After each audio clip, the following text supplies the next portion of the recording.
months, followed by a question and answer period. It says that we can't do much about cycles, but we can do a lot within them. From 12:05 p.m. to 1 p.m., we will be continuing where we left off last time with our roundtable study of the Bhagavad Gita. Today, we also posted a video from the UOT-DC Lodge in commemoration of the life and contributions of William Q. Judge, and received the following from our friends in UOT UK on this occasion, and I'll just read it. It's a very short message. Dear friends, we send warm greetings at this time of the year when we give thanks and gratitude to William Judge for his inestimable life and the sacrifices he made for the collective good of the human family, for which he excluded none. He was an Irishman by birth and the most trusted colleague and co-worker of H.P. Blavatsky. But he also had a close relationship with the Theosophical Mahatmas.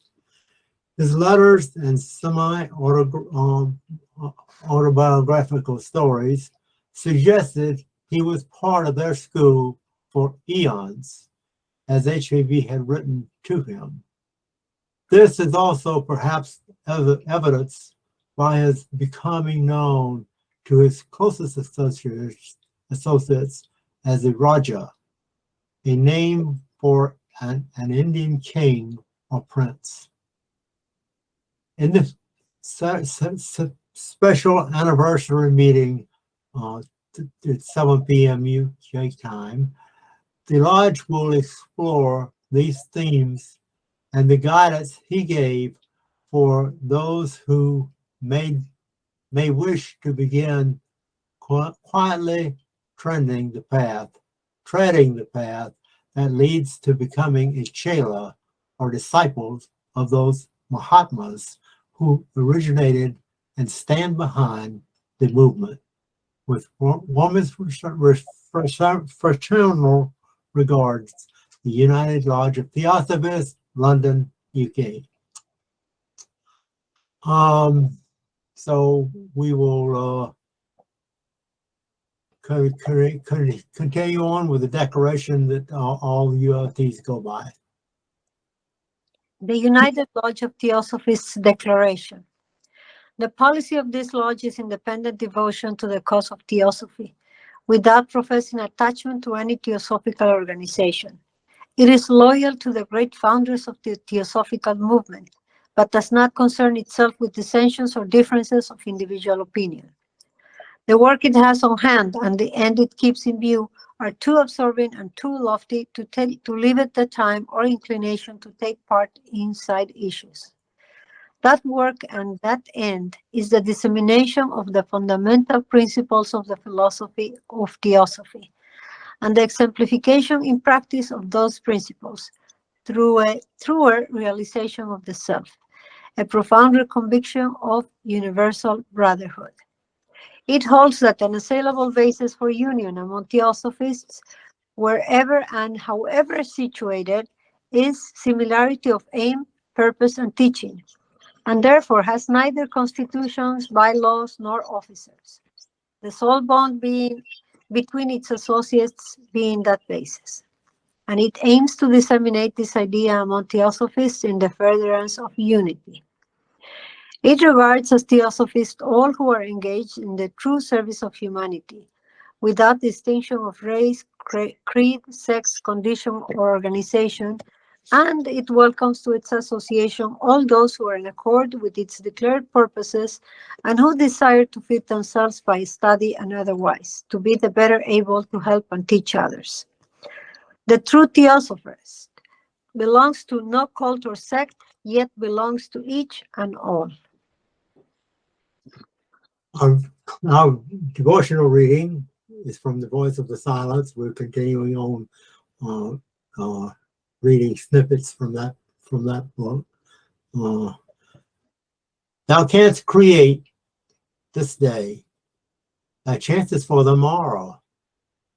In the great journey, causes sown each hour bear each its harvest of effects. For rigid justice rules the world. With mighty sweep of never-erring action, it brings to mortals lives of weal or woe, the karmic progeny of all our formal thoughts and deeds. Take then as much as merit hath in store for thee, O thou of patient heart. Be of good cheer, and rest content with fate. Such is thy karma, the karma of the cycle of thy births, the destiny of those who are in their pain and sorrow are born along with thee. Rejoice and weep with from life to life, chained to thy previous actions. Act thou for them today, and they will act for thee tomorrow. 'Tis from the bud of renunciation of the self that springeth the sweet fruit of final liberation. To perish doomed is he who, out of fear of Mara, refrains from helping man, lest he should act for self. The pilgrim who would cool his weary limbs in running waters, yet dares not plunge for terror of the stream, risks to succumb from heat.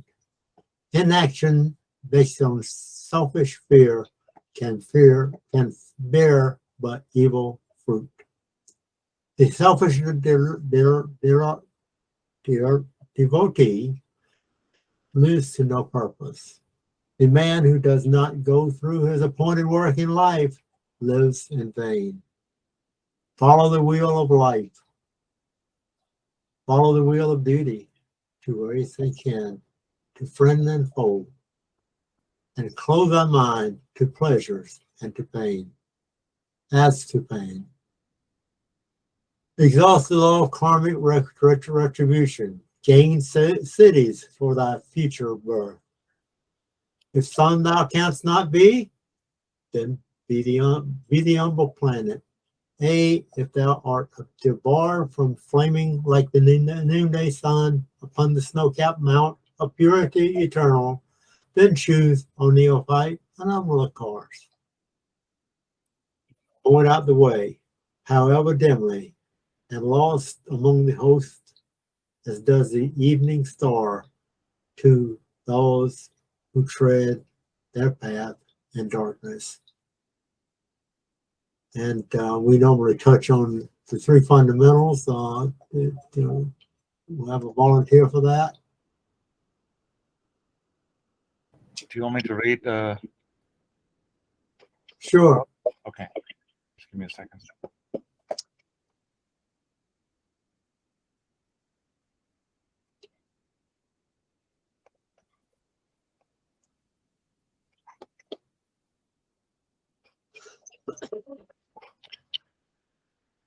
Okay, here it is. The secret doctrine establishes three fundamental propositions.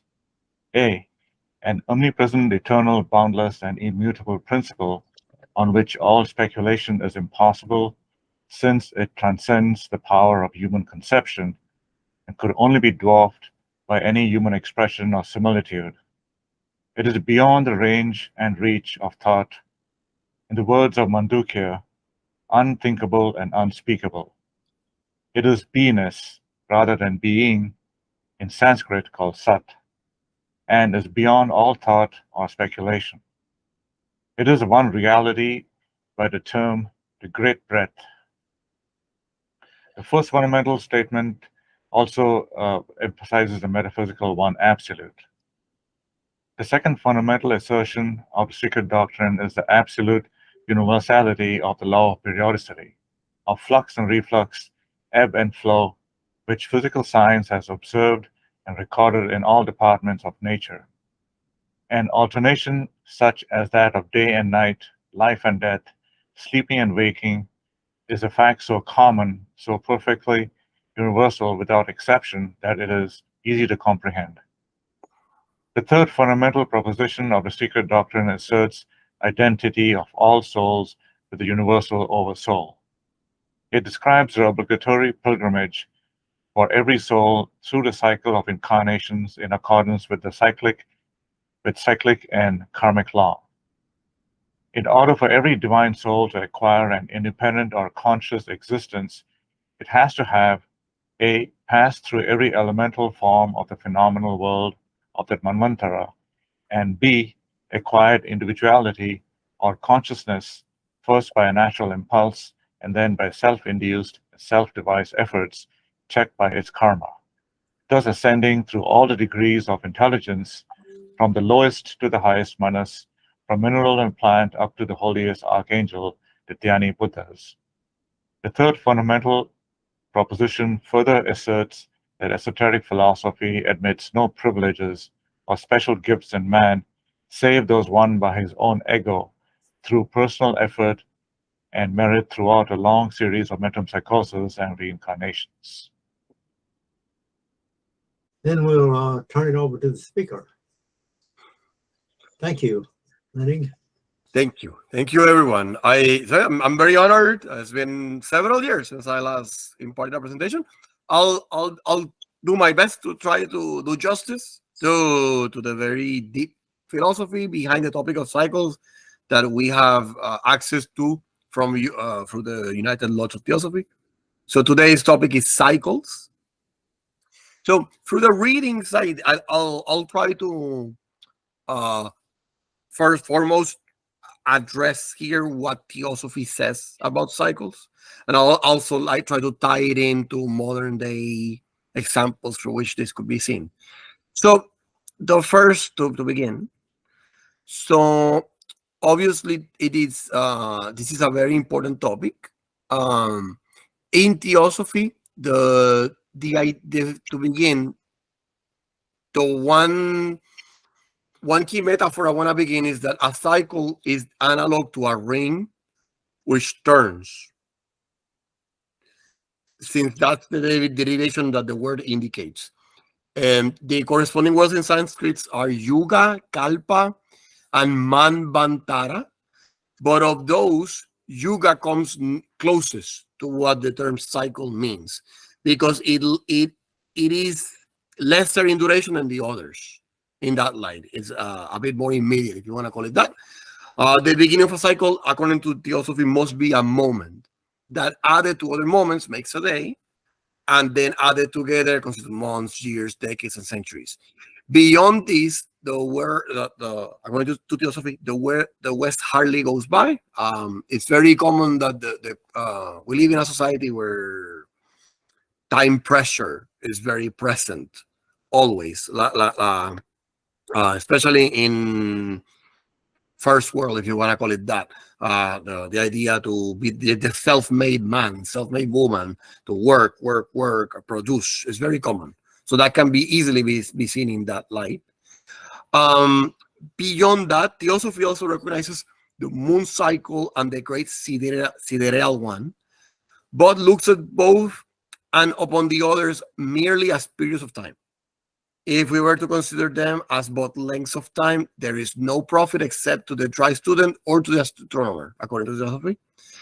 And this way today, they are regarded by Europeans and American thinkers who say cycles exist but have no great bearing on human life, and certainly no bearing on the actual recurrence of events or reappearance of the stage of life of persons who once lived in the world.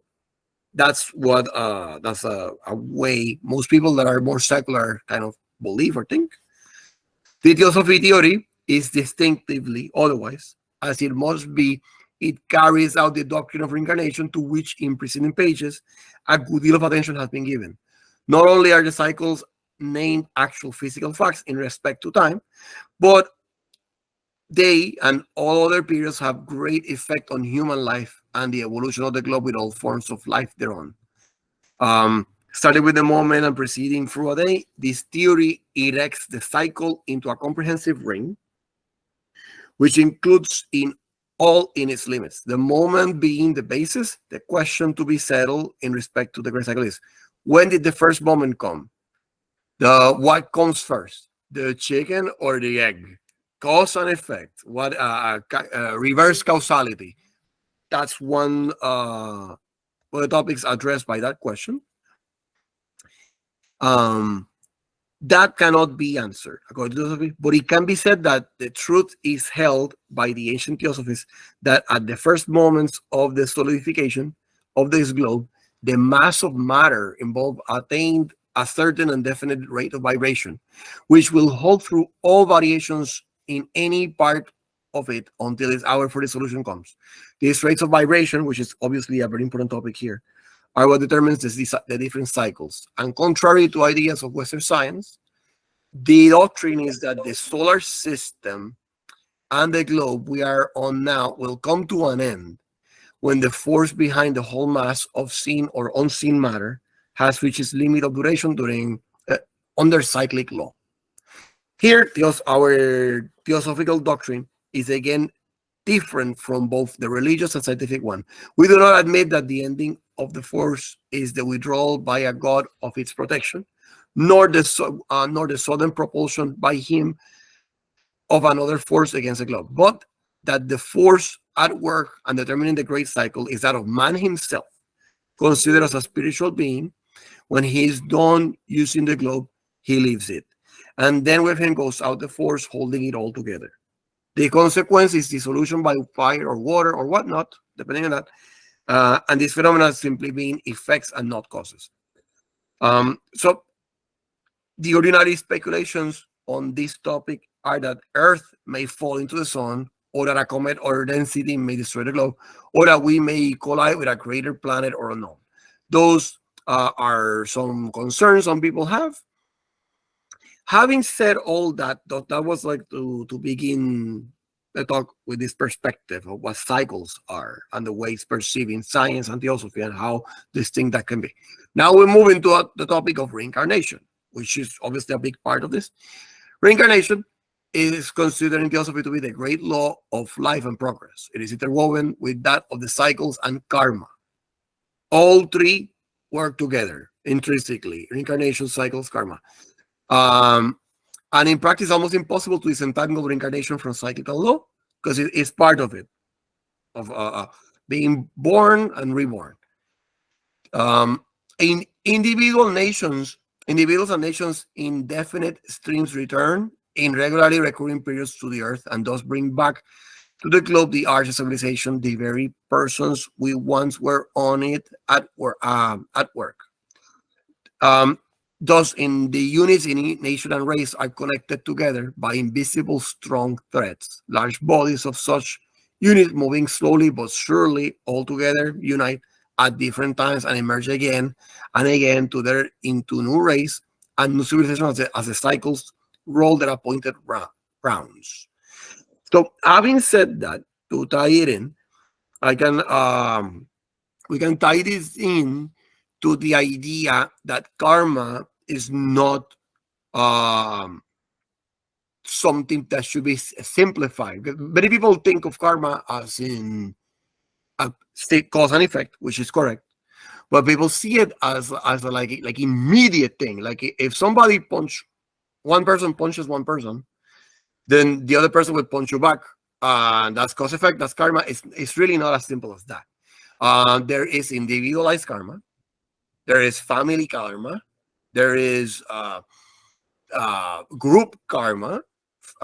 There is country level karma, and even global karma, if you want to call it that. In that regard, and all this plays a part into what experiences we kind of need to live out through again until we master or we transcend to a next level. That could be a way on which I have internalized the way I process these teachings.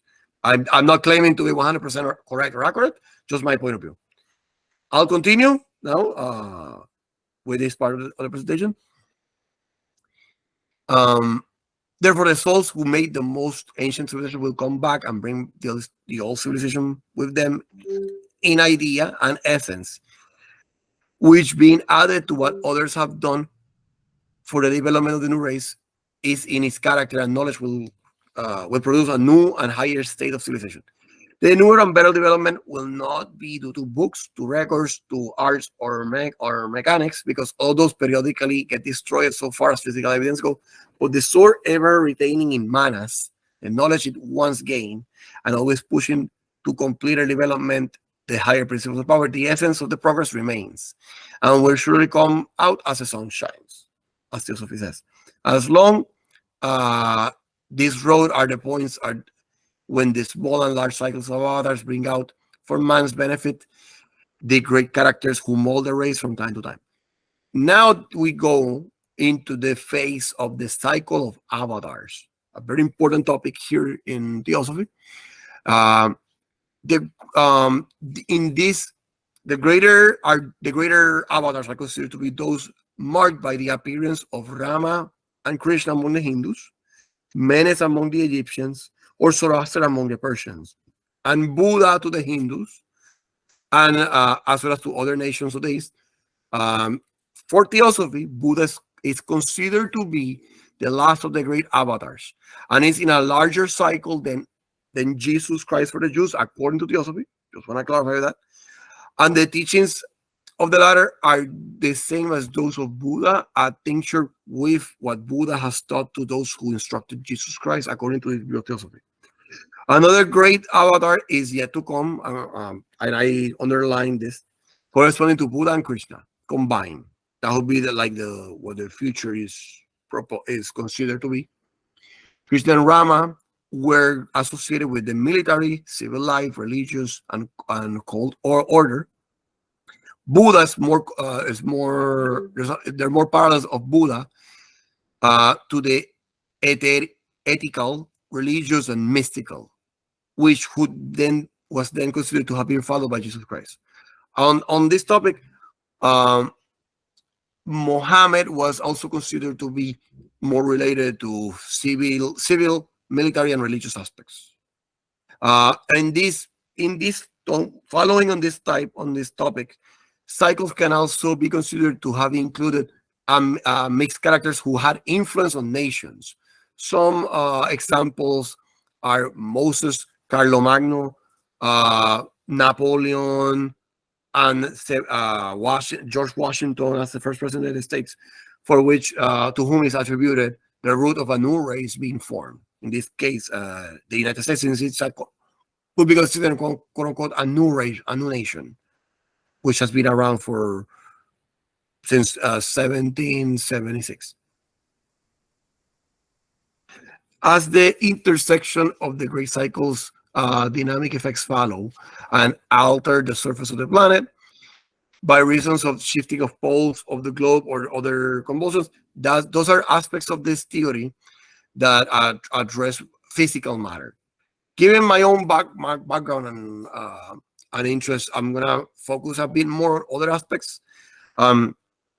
The Ocean of Theosophy also highlights the idea that the cyclic law, the cyclic law is that certain animal forms now extinct, and also certain human ones not known but sometimes surpassed, will return again in their own cycle, and certain human languages, now known as dead, will once more at their appointed cyclic hour rise again. We could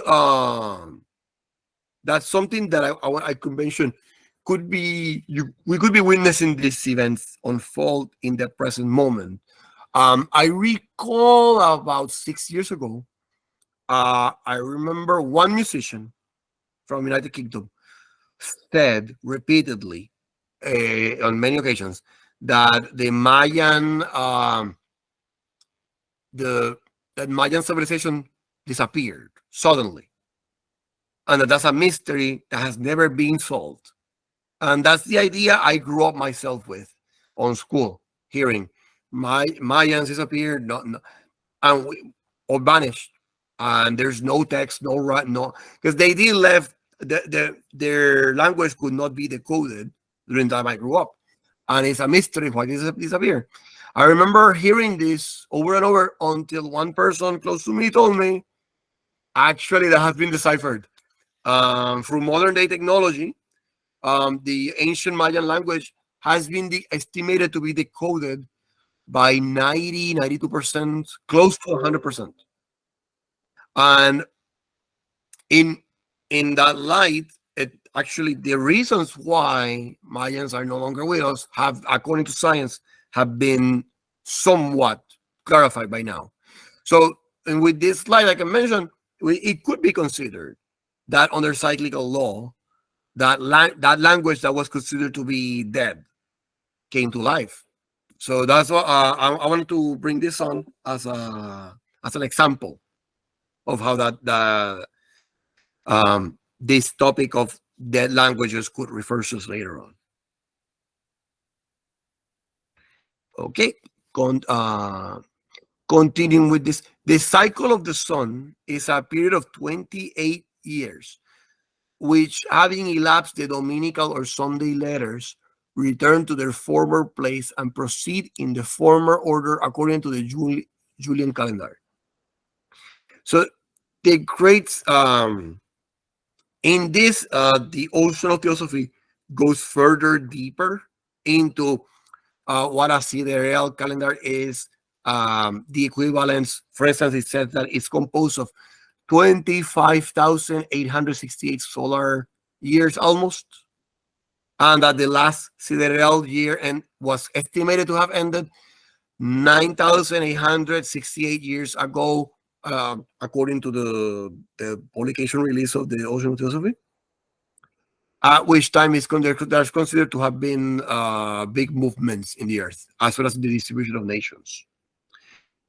Moving forward, I'll now focus on the aspects affecting humankind in regards to spiritual, psychic, and moral cycles.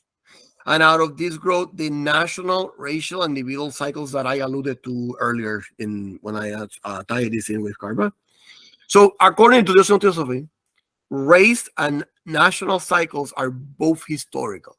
The individual cycles, these ones, are of reincarnation, of sensation, and of impression. The length of the individual reincarnation cycle for the general masses of men is 1,500 years.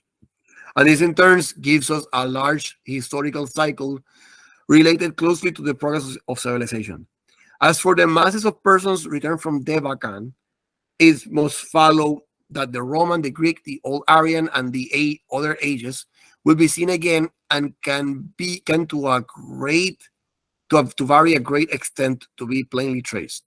But humankind is also affected by astronomical cycles because he or she is an integral part of the whole, and the cycles mark periods where mankind as a whole will undergo a change. In the Sacred Book of Nations, in the Sacred Books of all nations, these are often mentioned. Some examples being the Bible for the Christians, and for instance, the story of Jonah in the belly of the whale. 1 second.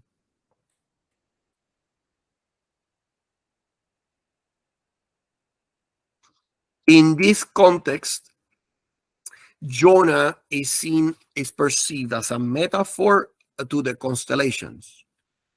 And being in the belly of Cetus or the whale, analog to being in the on one other side of the circle.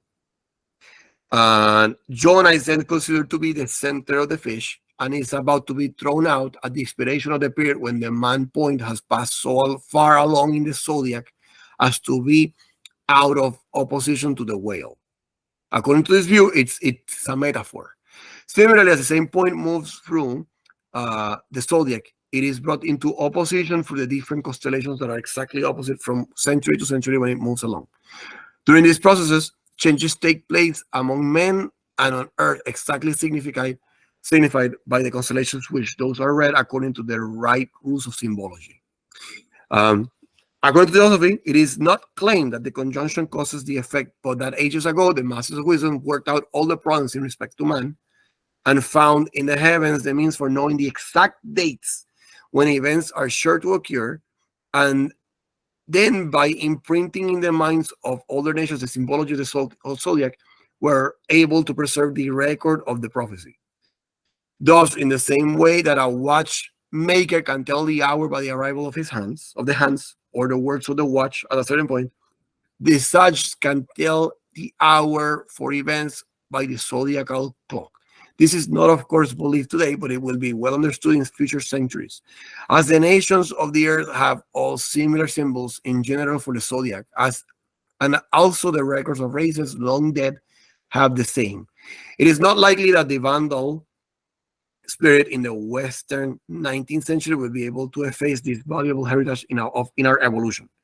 According to this, in Egypt, the Dendera zodiac tells the same tale as the one left to us by the old civilization of the American continent, and all these that are the same source, they are also the work of the sages who come at the beginning of the great human cycle and give to man, when he begins his toilsome ascent to the road of development, those symbols and ideas of astronomical character for which last all through the cycles. On my end, this reminded me, having read that, of the differences between Vedic astrology from India and what I and some people call Western astrology. To the best of my knowledge, both have a difference.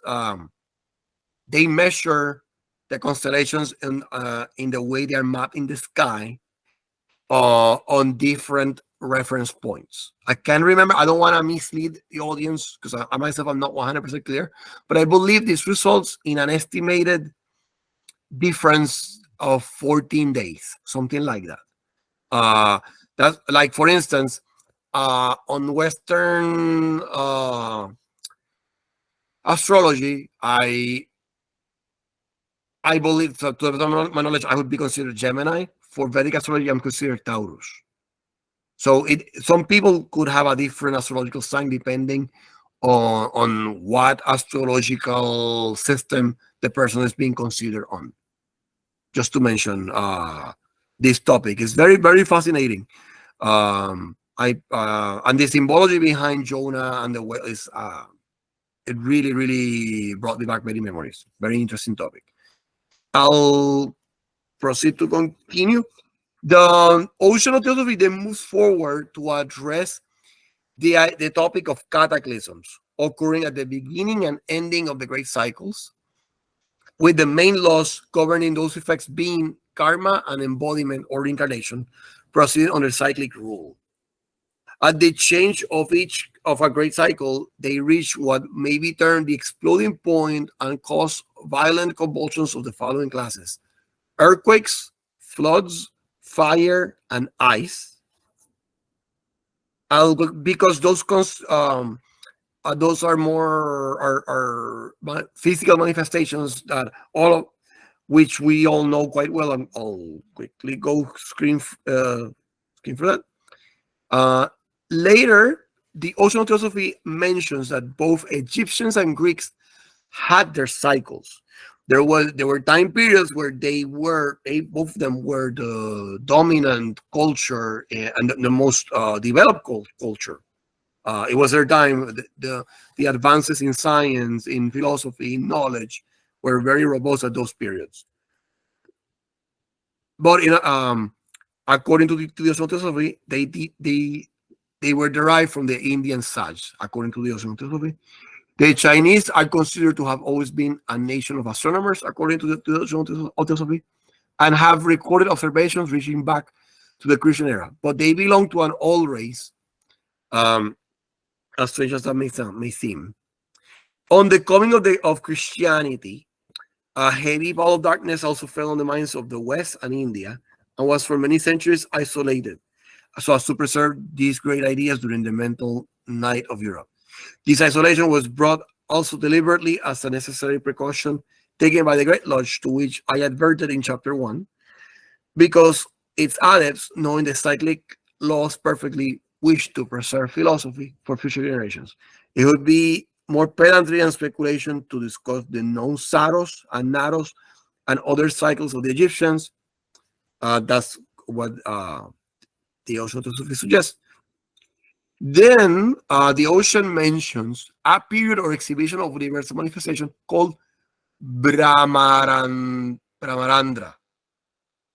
William Judge points out that this is a misprint for Brahmanda, and that is considered to be a complete life of Brahma, as since Brahma's life is considered to have been made of days and years, which cosmically are each of immense duration.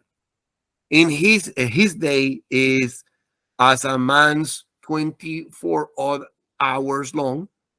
His year would be 360 odd days, and the number of his years would be 100.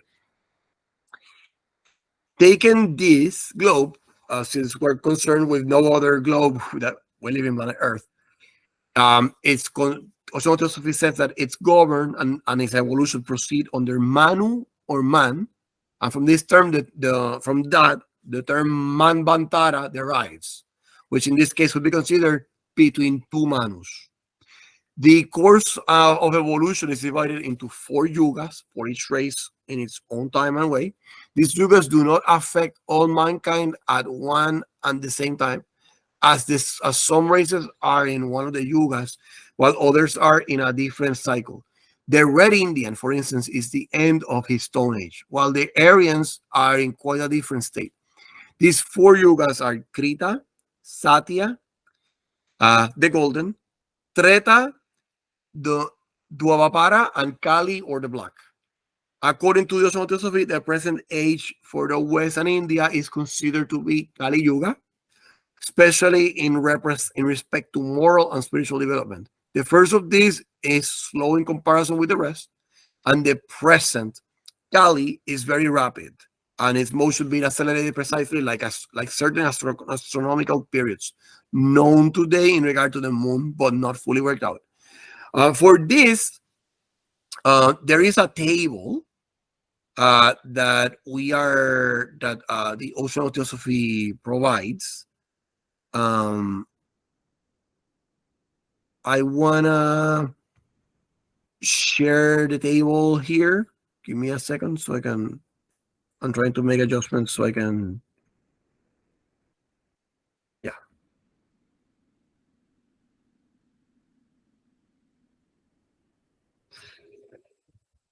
I'm more used.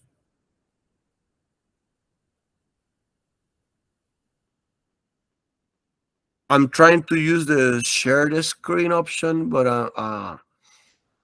There's an arrow to the middle.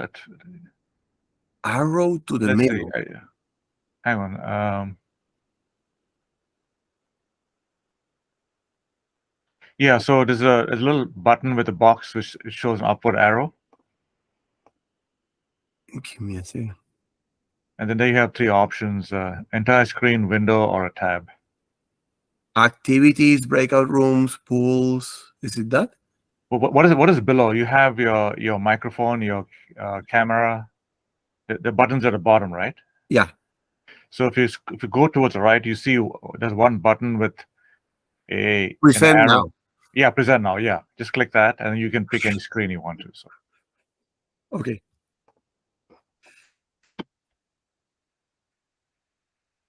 Here. Is everyone seeing the mathematical correspondence of yugas? Not yet. Oh, God. No. Something flashed in on the screen and disappeared. I don't know if that would be an Okay, there. It's slowly showing up. There we go. Yeah, There you we go. have it now. Okay, yeah. This is better to visualize, in my opinion, rather than me verbally explaining it. So, according to the Ocean philosophy, the mathematical correspondence of yugas in mortal years are 36 odd mortal days make 1. Krita Satya Yuga has 1,728,000 days, years, to clarify. Treta Yuga has 1,296,000 years, Dvapara Yuga has 864,000 years. Kali Yuga is considered to have 432,000 years. Mahayuga, or the total of the four preceding, has about 4,320,000. And a note, the number of chapters in the Bhagavad Gita would be considered to be 18, according to this. 71 Mahayugas from the reign of one Manu, or 306,720,000. 14 Manus are considered to be a really large number. I believe this is 4,294,080,000. Add the dawns or twilights between each Manu, and that would be 25,920,000. These ranks and dawns make 1,000 Mahayugas, a Kalpa, or a day of Brahma, which would be 4,320,000,000. Brahma's day and night together make 8,640,000,000 years, and 360 of these days make Brahma's year, which would be a number that even these three may be at 3,110,400,000,000. 100 of these years make Brahma's life, which would be 311,040,000,000,000. That's to the best of my understanding. I could be wrong. I'll stop the sharing now. Going back to so the first 5,000 years of Kali Yuga are considered to have ended between the years 1,897 and 1,897 and 1,898. This yuga began about I consider to have begun about 3,102 years before the Christian era, at the time of Krishna's death, according to this. Thus, in the transition period, the full and complete figures and rules respective cycles are not given out to a generation, which elevates money above all thoughts and scoffs at the spiritual view of man and nature. This is the closing comment that the Ocean of Theosophy has on regards to cycles. I think that last sentence makes a lot of sense. Unfortunately, we can see that how modern day societies tend to indeed gravitate towards prioritizing more materialistic gain than spirituality liveness. Although, fortunately, there are also likewise movements that promote spiritual search. But nonetheless, it's about to be a consensus of that. So that's for this today. What I did was share with you what the Ocean of Theosophy says about cycles, and tied it into modern day dynamics through which that could be seen. One example I want to bring right now is we grew at least in modern day generations. The idea of Europe being on war is something that we associate with World War I, World War II. But we like to think that, we have evolved so much that wars no longer happen in Europe. And for the last year, we can all see that Russia and Ukraine unfortunately have this conflict that I hope personally that it ends as soon as it can, for the better, for the best of all parties involved and for the whole world. I like to promote peace in that regard. That's one example of a cycle. Like those two countries have a long history, and even in the year 2022 and 2023, it's still going on. And likewise, we see many cycles. Sometimes, just like fashion, things go in fashion or out of fashion. Is no different. How the world it revolves in professional realms, national realms, and the like. I think it's a fascinating topic, cyclical nature, and to the best, to be mindful of time constraints, I'm gonna stop it here and open the room for discussion.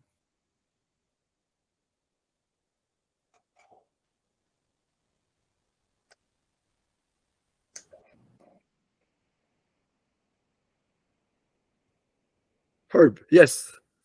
Thank you very much. That was a lot of information. To put it together that way, it was very understandable. To me, it was. And you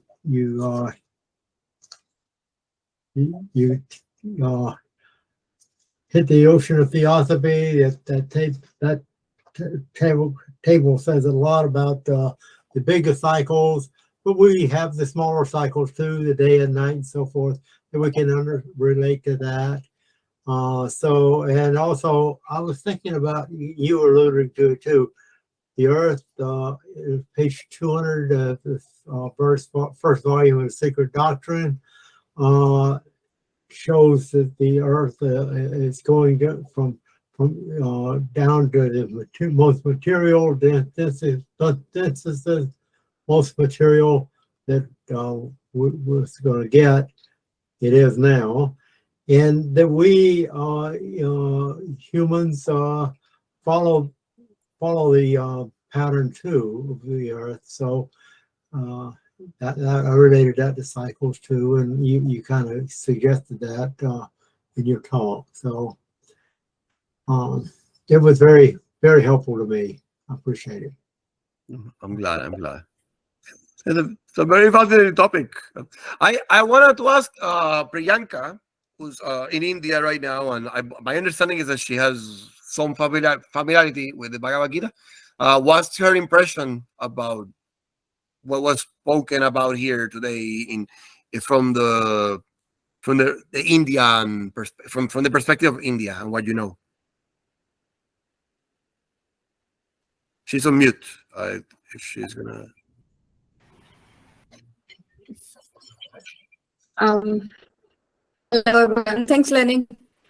Priyanka from India, New Delhi, and I just got to know a few months ago about this group from Lenny Rivera, and I was so happy and excited because it's not, that people from other countries and welcoming this topic, Bhagavad Gita and the Theosophy group, and talking about that, discussing about that.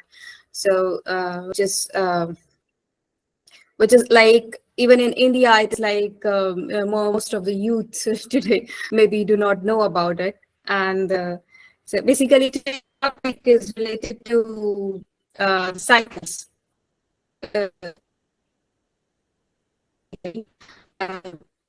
Yeah, I agree with most of the things Lenny just shared about the cycles.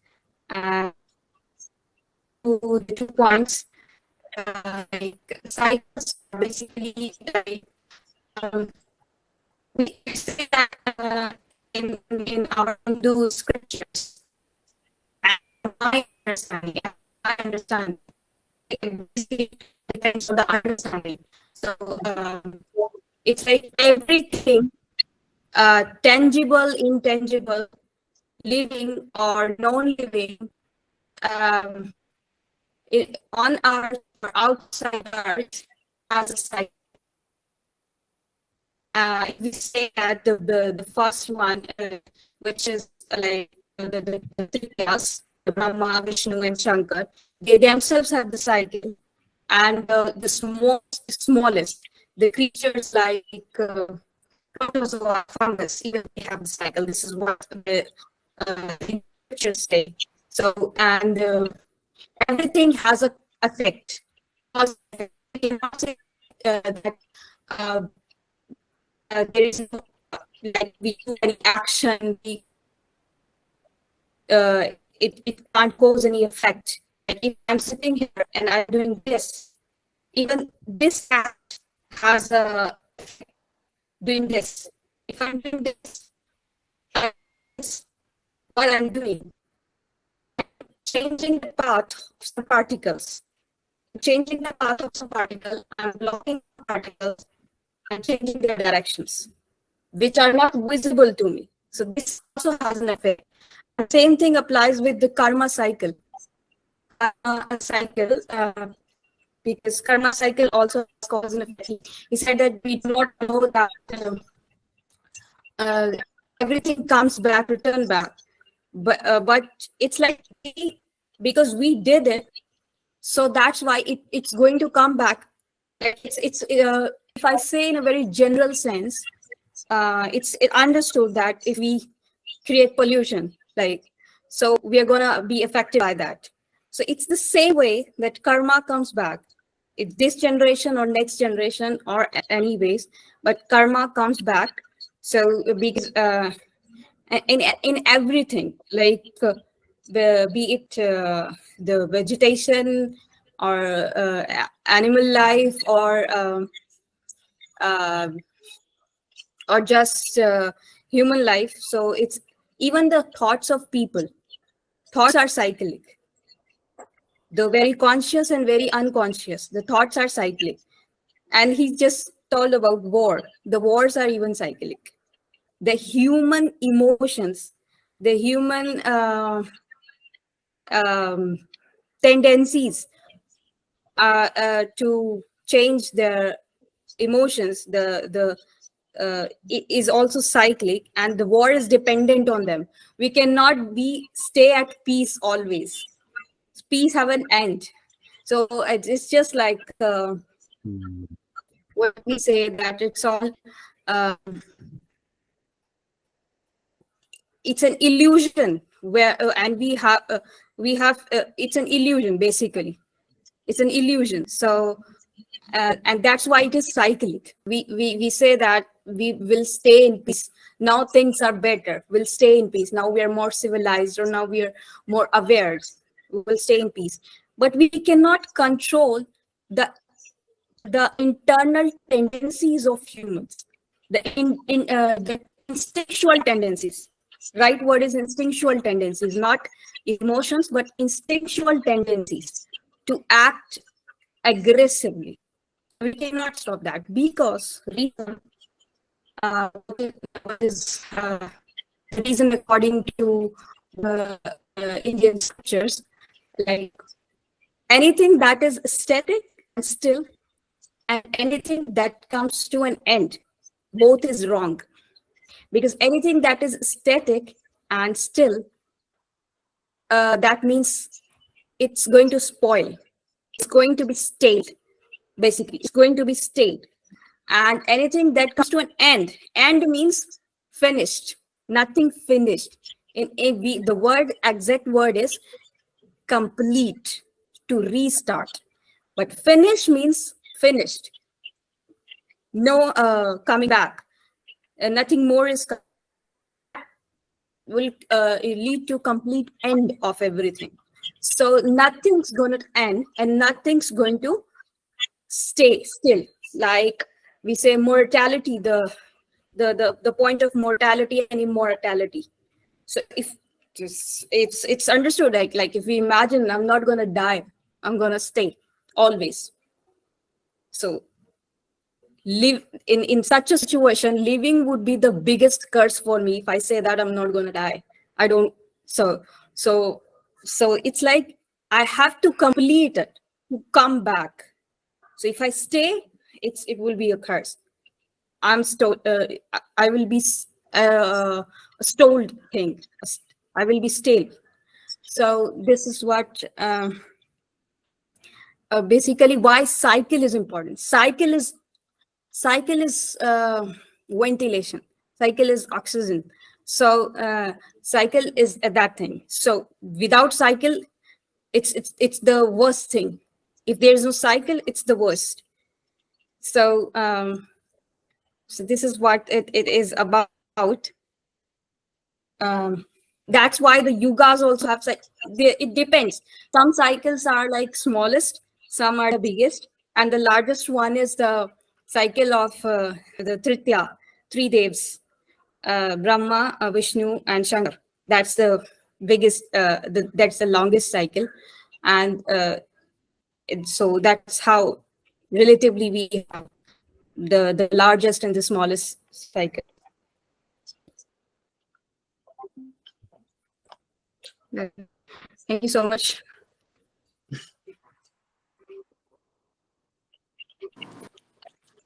Yeah, that was Yeah, very so- interesting talk.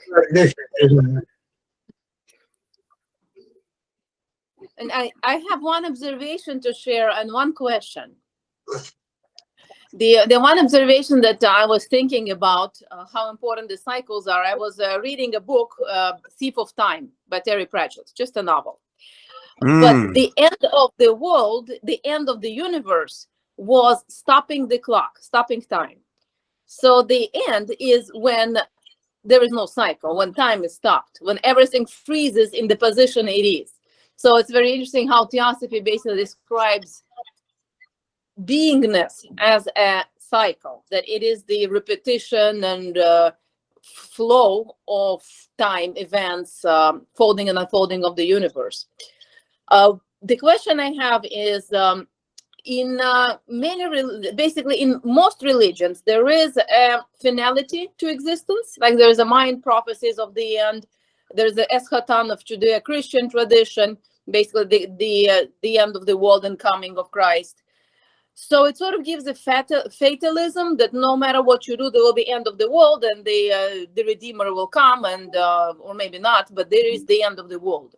In Theosophy, we'll talk about the cycles, so there is no end. There are repeatable cycles, but again, since there is an assurance of the cycle, you almost feel a bit defeatist about the modern issues of like climate change and many others, because you say it's just a cycle. Should we worry about this, or should we just ride the cycles?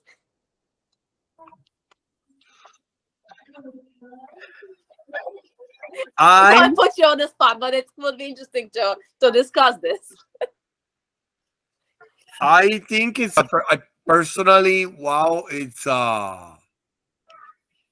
I think I'll make this opinion. I think that is to some extent above us, above our control. Mm-hmm.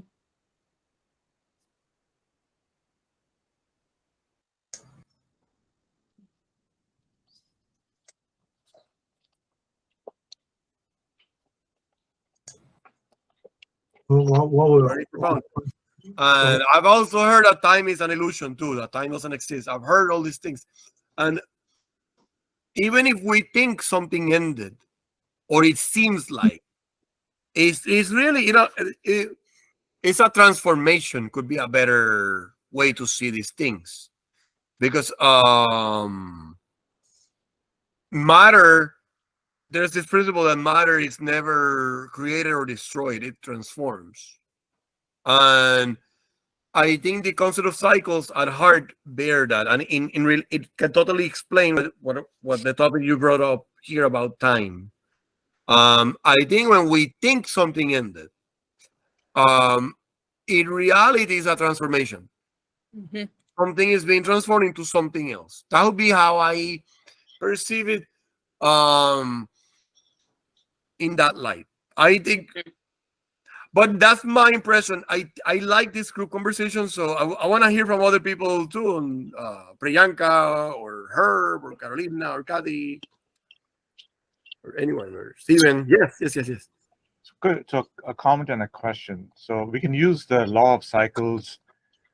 A student of theosophy can use law of cycles to establish some right spiritual practices too, like such as really setting up time to meditate at a certain time of the day, be able to read devotional books at a certain time of the day too, and make it a complete cycle where it becomes a part of your study. And somewhere else, I think the judge also recommends that. I have a question though. So what is the occult significance of the number 18? It shows up in cyclic literature throughout theosophy. Have you been able to figure that out? What does 18 stand for? I could speculate. I'm aware that one thing is one thing, another one is another one. But in tarot, 18 is associated with the moon, with the night, and 19 is the sun, is the rise, the boss. So it totally makes sense that it's given the topic that the closing of a cycle, the end, the phasing out, the cataclysms, that part, that would be associated in tarot to the number 18. Because the number 18, yeah, that's what I would say. I don't know if given that there is the Theosophy movement had a lot of wise people that had a lot of wealth of knowledge from many astrology. Maybe that's one of the reasons. Nonetheless, I acknowledge that numerology is a deeper world than that. But from my own knowledge of tarot, that would be my impression. Thank you. Well, we could talk a lot more about cycles and realize that they are important, and we can use them to our advantage or disadvantage. Mr. Judge also says it's a good idea to get in the habit of, I think you alluded to that, to find a place quiet to meditate every day at a certain time, and if you can do it at the same place and all that. When you study, take advantage of cycles for that too. So the idea is to try to develop good habits and stay with them in a cyclical manner. True. We should. We all should. I agree.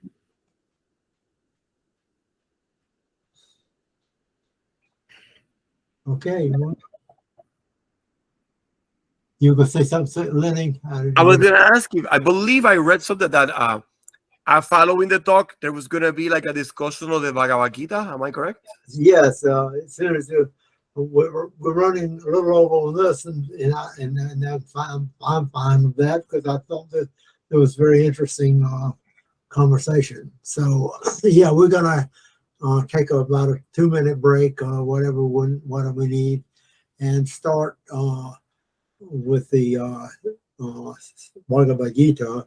Well, today is the notes but also we'll open it up. It's just anything that anybody wants to discuss that up to the time we I think we're on page 59 of the notes. We stopped on the 4th paragraph. So if we want to take a couple minutes break and then come back and continue on it, that would be good with me. Okay. So why don't we do that? I'll be back in a few minutes, and then we can get started again.